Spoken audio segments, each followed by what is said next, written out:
So, as we've said many times now, people believe addiction is caused by the substance, and that if you remove the drug, the problem would disappear. But many people only feel normal when they're using, and worse when they stop. So, what if the substance isn't solving the problem, but quietly sustaining it? And if addiction isn't the root, what is? Drugs and Addiction, an Anarchist Perspective, Dickie Dredd. And this is part 37 of the video series, Chapter 4, The War on Drugs. And this is the penultimate part, and we'll have the last part tomorrow. So, in the book, section 36, Medicine as Moral Alchemy, the opioid crisis revealed how easily medical language absorbs moral ideology. Evidence-based practice became the shield behind which profit operated. Randomised trials funded by industry defined success as reduced reported pain over 3 months, quietly ignoring long-term dependency. Regulators approved drugs on short-term data and then blamed individuals when tolerance rose. When communities collapsed, companies funded treatment awareness campaigns that redirected patients towards branded substitutes such as buprenorphine. The addict was recycled, not rescued. As Nutt notes, society replaced criminalisation with clinical containment. The addict was no longer chained by law but tethered by prescription. Every relapse justified another medication, another billing code. The physician, once healer, became gatekeeper. The opioids clinic queue echoed the probation line. Order restored through repetition. In the UK, the story played out with quieter manners but similar results. Under pressure to meet pain management targets, general practitioners were encouraged to prescribe codeine and tramadol as safe alternatives. When dependence surfaced, the guidelines shifted blame to patients.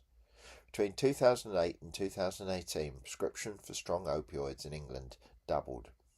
Methadone maintenance, introduced to stabilise lives, hardened into routine sedation. The measure of success became compliance, a bureaucratic tranquility that mirrored the managerial culture of the institutions that dispensed it. The mechanism was economic rather than medical. Late capitalism requires both stimulation and sedation, caffeine for productivity, opioids for recovery. 2 halves of the workday. The will to measure replaced the will to feel. Pain, once a signal demanding empathy, became a metric demanding pharmaceutical intervention. The suffering worker no longer needed community, they needed a prescription. The opioid crisis, then, was not merely an American tragedy. It was a planetary experiment in biopolitical management, proof that control can be internalised through chemistry. Where the prohibitionist state failed to eradicate demand, the therapeutic state succeeded by repackaging it. Dependence was no longer punished, it was subscribed to. Every bottle carried a barcode of compliance. The illusion of medicine lies not in pharmacology itself, but in its monopoly on meaning. Morphine, codeine and oxycodone can relieve agony, but they cannot heal isolation. Yet the modern system equates relief with recovery. By outsourcing empathy to industry, societies feed themselves from the burden of care. As I once wrote, the doctor became the new priest, and confession took place at the pharmacy. Addiction thus became not a failure of will, but a feature of governance. If opiates were the old church of comfort, then congregation has merely changed pews. The altar is no longer in the chemist, but in the clinic. The therapy app, the waiting room queue. What heroin once offered through chemistry, the modern system reproduces through bureaucracy. Sedation rebranded as treatment, obedience as recovery. The same reward circuits flicker, but now in service to prescription, protocol and policy. The addict's craving for relief becomes the patient's compliance with care. In the loop of trauma and management, medicine and suffering keep each other alive.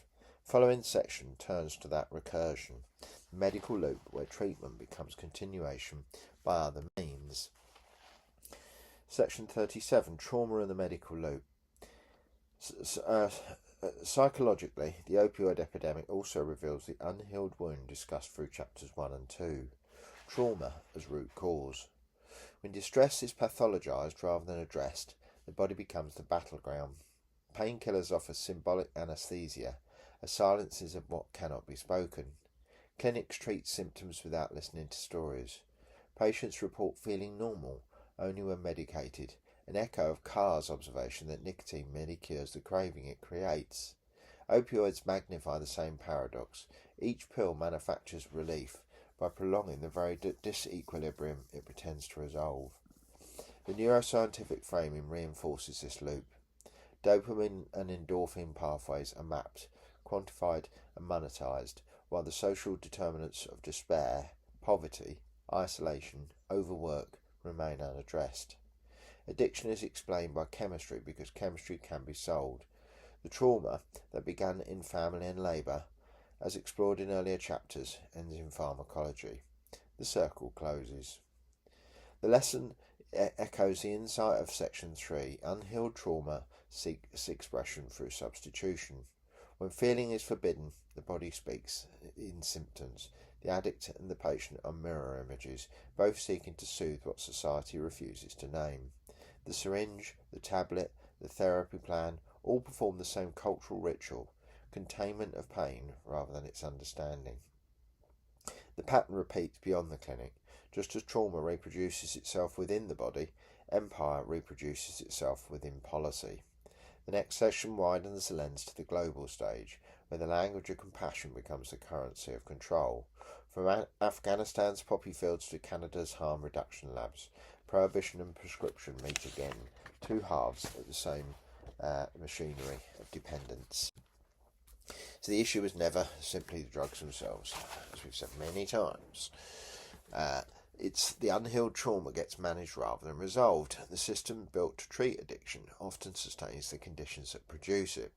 So if relief keeps people trapped in the loop, what would it mean to actually address the cause instead of the symptom? In the next video, we widen this out further, looking at how this same pattern plays out globally, where compassion and control begin to merge. So next up in Chapter 4 is Section 38, Global Echoes and State Complicity, and we'll also cover 39, The Illusion Revealed, and then the following day will be the last part in this chapter, and then we'll move on to the science of addiction, etc., and how it's treated.